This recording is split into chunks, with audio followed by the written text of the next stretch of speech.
Good evening. Welcome to Left, Right and Centre. I'm Vishnu Shobha. On the programme tonight, India has recorded its highest daily tally of COVID cases this year with 28,903 new infections, registering an increase for the 7th day in a row. Despite the overall vaccination numbers, India is still far from where we need to be. The big question, therefore, we are asking is, should India open up COVID vaccinations to all adults? Also on the show tonight, the first big casualty in the Ambani bomb scare case. Mumbai's top cop, Paramveer Singh, is replaced by the Maharashtra government. The question, is the Maharashtra government in damage control mode in this case? But our big focus, once again, the COVID situation in the country. It's now becoming quite worrying with these numbers. Dr. Randeep Guleria joins us at this stage. Dr. Guleria, as usual, we've got a bunch of questions, so I'll come straight away to the first question, and that first question is this.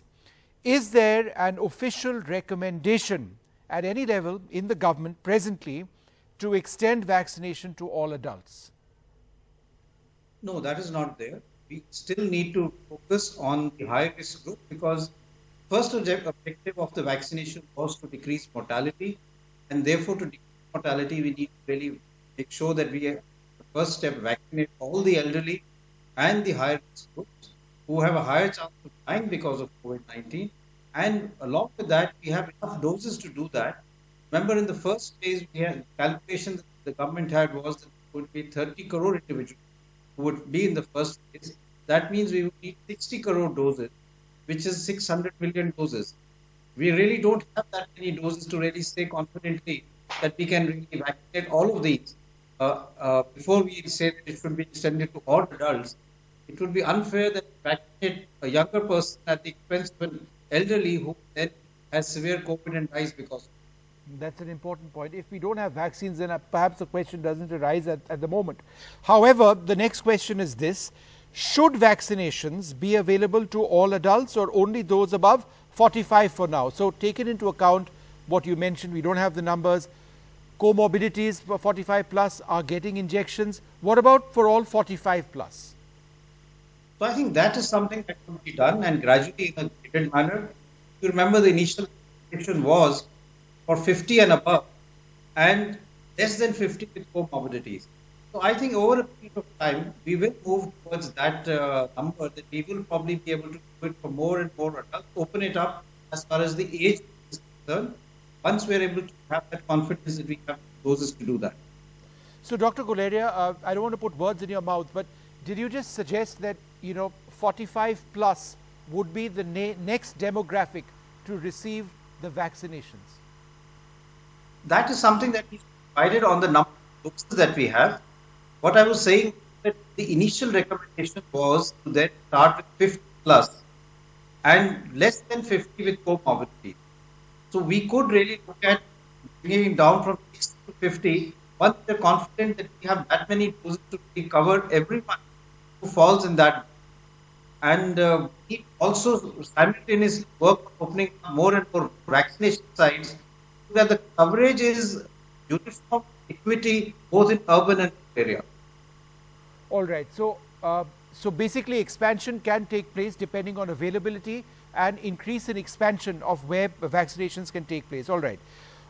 My next question, once cleared, how long will it take to implement extended vaccination to a larger group? So, let's say 45 plus, right? If that were to happen and stocks were available, how soon could the process of implementation start? That will not take very long. We already have the Owen 2.0 available with us, being used, and as the bandwidth be used for a larger number of. So that should not be a problem. We have vaccination sites. If you open up more vaccination sites, you can extend the timing of the vaccination. We could take more and be able to vaccinate a larger number as long as this is not only for the first shot, but for the second shot also. Okay. My next question is, do we have sufficient vaccine inventories to cater to India's adult population? You've answered that question, so I'll move on to the next one. There's reports of this vaccine hesitancy in Europe. The WHO just in the last little while has issued a statement. But my question is to you, are Covishield and Covaxin safe to use? Yes, both vaccines are safe to use, and now we only have data for phase 3 trial, but even data for the vaccination that has been rolled out since January in our country, and patients have been followed up, and we have really no red flag to really say that there is any significant side effect that is cause of concern. We have now a large number of people in India, more than 2 crore, 3.5 crore who have been vaccinated. And even if we look at the Covishield in UK and Europe, almost 70 to 80 million people there have got safe vaccine. And the number of people who actually have had any side effects is very minuscule. So I would say the benefit is far much more than any risk that someone feels that there may be. Okay. Doctor, when will Sputnik or other vaccines be cleared for use? So I think Sputnik would be available not because of the fact they have done the phase trial. They have also applied the regulator for approval. So I think that one vaccine we should see within a very short period of time. And we're looking also for the Cadila vaccine, also undergoing phase 3 trial. And hopefully we will be able to get other vaccines also, because there are a large number of vaccines in India which are undergoing trial. This will actually add to our vaccine. And once we have a large vaccine, I think that will really be very useful to roll it out to the next phase, as we were discussing a few minutes ago. One other question that comes in, a lot of schools are opening up. We've seen this rise in numbers. Is it safe for children to go back to school given the rise in numbers? So that's a tough question, because it depends where one is school is situated. If you're in an area where the number of cases are going up, seeing a spike, I would say that one should be careful about going to school in such an area. But there are certain areas in our country where the number of cases are still well under control. They're not that many, that the spike is not happening there. It may still be safe to go to school with COVID appropriate behavior. So this is going to be a big challenge in our country, because education as far as children is concerned is also suffering, and we really need to balance between, which is going to be a tough one. All right, Doctor, one final question to you very quickly. With cases spreading to remote districts, can the second wave be as dangerous as the first? Yes, I think we should not really have any doubt that any wave can be as dangerous as the preceding one, for the simple reason that the number of cases will spike. And what I am noticing is that there is a little bit of COVID, or I wouldn't say little bit, I'll say there's a significant COVID fatigue.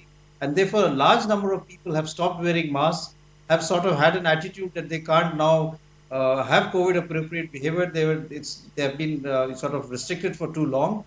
This is exactly what the virus needs to spread, and therefore it's a cause of concern, because that will lead to a huge spike, and with not only COVID fatigue being there, but a lot of strain on healthcare workers, it's really going to be a tough problem. All right, Dr. Guleria, thank you very much, sir, for answering these questions and letting us know about all of this that we need to know. Thank you very much indeed, sir. Thank you. A lot of people would say that we delayed the process of actually opening this up for those above the age of 60 and those above the age of 45 with comorbidities. Do you believe that we are actually delaying the process of opening up vaccination to a larger segment of our population?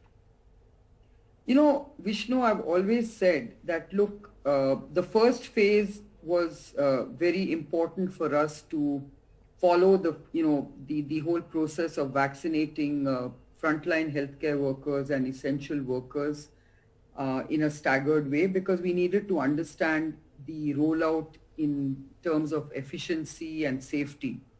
When it comes to the second phase, where we've actually opened it up to the above 60 years and the comorbidities above 45 years of age, I think now onwards it has to be parallelly done. You've got to parallelly vaccinate phase 2 and phase 3, because only unless you do that, you will not be able to really cope with this surge. I've been saying that for the last 1 month, saying please try and start opening it up to the general public, because today I think there have been additional classifications of teachers and judges and NGO workers and a few others who have been now classified as frontline workers. I don't see why you can't classify the working class, the factory-going working class, the workers in general, and students under this whole category of frontline workers or essential workers, because these are the people who are going to be spreading the disease. I mean, there is warped logic into believing that they are less vulnerable than the municipal workers. After all, they all use public transport. So I think you have to be very, very careful about how you look at this surge, how you look at how you stratify the population. And I, for one, really believe that you ought to, parallel track phase 2 and phase 3 vaccination. Yeah. And ma'am, I might add journalists as well. For the last 1 year, we've had reporters reporting the worst COVID cases all across the country on the field. They need to be injected with the vaccine as well. But be that as it may, I think, and it's perhaps time to be more direct about this. Every day we get numbers talking about the vaccinations which have been done. X lakh vaccinations have been done. So many thousand in every state. Now that's all well and good, but I think the overall figure is somewhat misleading, because if you look at these as a percentage of every 100 cases, where does India stand? Frankly, we are nowhere close to where we need to be. Therefore, is it not time to understand that these numbers that we keep saying, if you say X lakh people have been vaccinated today, that's not really an indicator or a true indicator of where we should be? Well, there are many aspects, Vishnu, because 3 things I can think of. One is that even though we were supposed to vaccinate a certain number of people in the phase 1 rollout, we only vaccinated half of them. Yeah. Okay? Now, when you look at phase 2, I'm sure you will again find that there is not enough people to be vaccinated, because there is vaccine hesitancy and vaccine skepticism. So effectively, you're just basically vaccinating half the number that you are aiming to vaccinate. And finally, ma'am, would you agree that we just don't have the luxury of vaccine hesitancy in this country? We've seen a lot of states in Europe being hesitant on AstraZeneca, but the data out there suggests that there is no direct linkage. There is no direct linkage between blood clots and AstraZeneca, the Covishield over here in India. And therefore, it's just something which a lot of people, the World Health Organization says that we shouldn't be considering at all. Is this also something that is dangerous if we're trying to save lives? We end up losing lives. Vishnu, first and foremost, no country in the world can afford vaccine hesitancy, and no country in the world should remove vaccines on such basis. In fact, I think the European countries who have taken these kind of decisions are very irresponsible, if I may say so, to do that. And WHO and the regulatory authority, EMA, is actually saying that there's no link. And yet all these countries have stopped or suspended vaccination of the AstraZeneca vaccine, which I really think was unwarranted. India, fortunately, has not gone that way. I think, yes, I think in people's mind, unfortunately, there will be concerns and skepticism about the vaccine. But, let's remember that there is nothing to link it with blood clots. So we should continue with the vaccine program as fast as possible and at scale.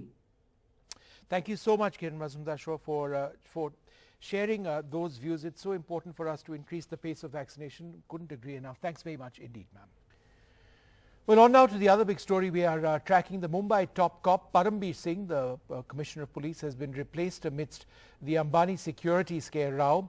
Hemant Nagrale will be the new Mumbai Police Commissioner, and Parambir Singh has been moved to the Home Guards. This is what the Home Minister Anil Deshmukh has said. The case on how these gelatin sticks landed up outside the residence of Mukesh Ambani, the industrialist, remains a mystery. What exactly is the conspiracy over here?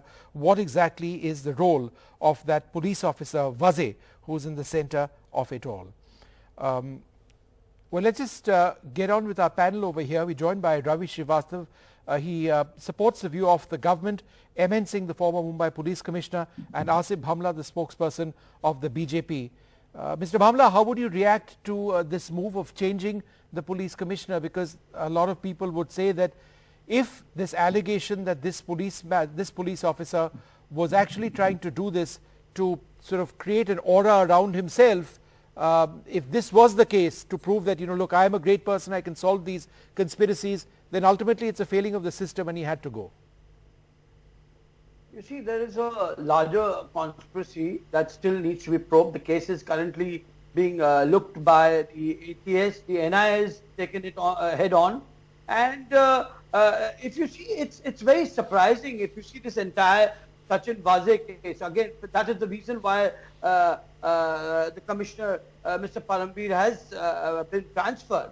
But the way in which Manshukh Hiren has been murdered has never happened in a state like Maharashtra. It's such an unfortunate thing that an officer who in 2004 was suspended.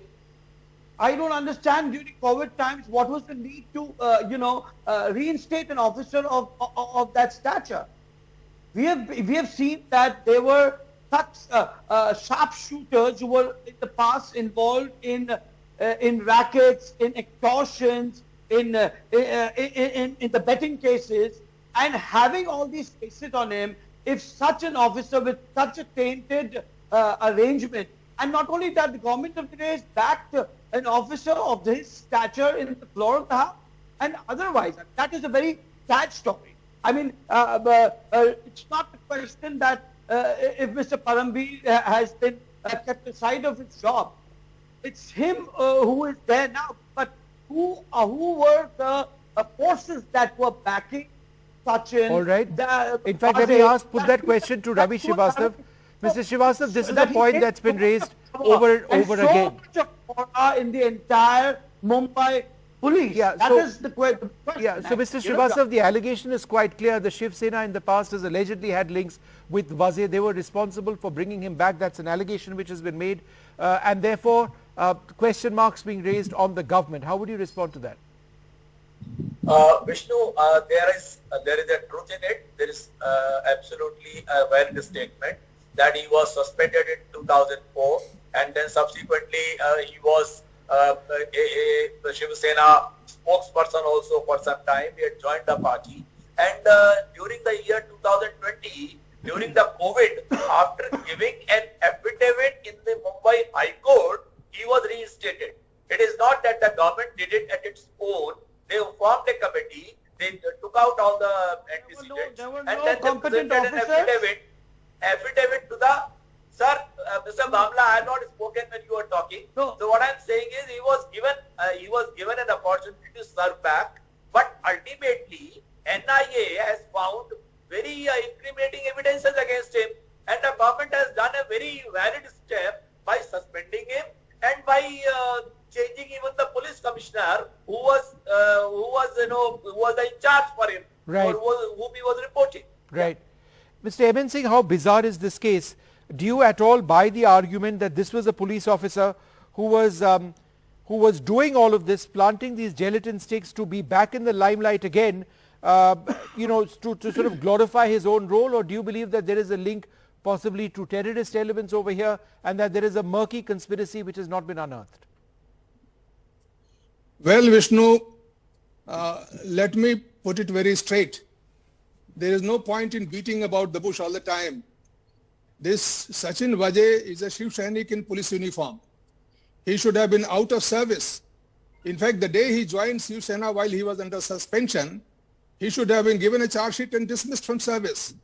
Instead, he was brought back and brought and posted in the crime branch, in crime intelligence unit, which is very surprising and shocking. Now, that is number one. Number two, this transfer of police commissioner, etc., it all seems to be a desperate attempt at firefighting and damage control by the government of Maharashtra. Right from the beginning, the case has been handled in a very immature manner. There have been all kinds of irresponsible statements coming even from top political leaders and the ministers in the government. And the police commissioner was totally silent. I'm so sorry to see the pathetic state in which the Bombay police finds itself today. It is a shame that this police officer is being suspected of murdering a fellow, and he has been using his car, which was ultimately found near the house of Mr. Ambani. The day this why would he do this? I mean, what is the motive?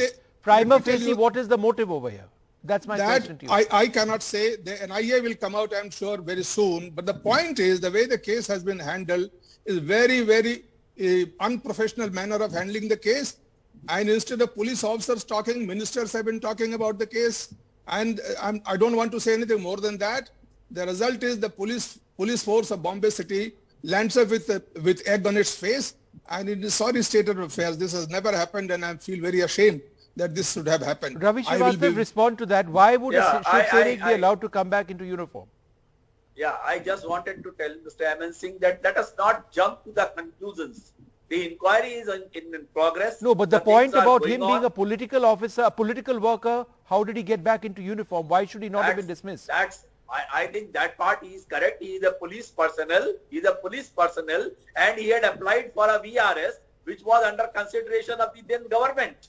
Now, I think then if it is not responded in a particular period of time, the person deemed to be on a VRS, and if he is out of police service, then there is because he could not be given the VRS because the Fawza Yunus case was going on against him. Right. But what I'm saying is that whatever evidence today is given, it is given by the police ATS only. It is not the NIA and all these things. It is all given by the ATS only and the police only. All so right. I think they are doing their job very efficiently, and the NIA should reach to a conclusion. Yeah. I am not passing any judgment on the investigation per se, because the final outcome has to come from the NIA. They will find out in a matter of few days. I am not saying whether who has murdered or what has happened. Right. This is a very serious matter, that a gelatin-laden vehicle with a threatening letter and with extortion demand is found before the topmost industrialist of the country, and the case is being handled like this. All that right, is my sir, point. My point is that this officer is a Shiv Sainik, and even when he was under suspension, under the service rules, he is not allowed to join any political you party. made that point, sir. I take that. Mr. Bhamla, I'm running short on time. Last comments. Go ahead, sir. No, the big question is here that who was Sachin reporting to? And if you see, all high-profile cases were single-handedly, handled by him.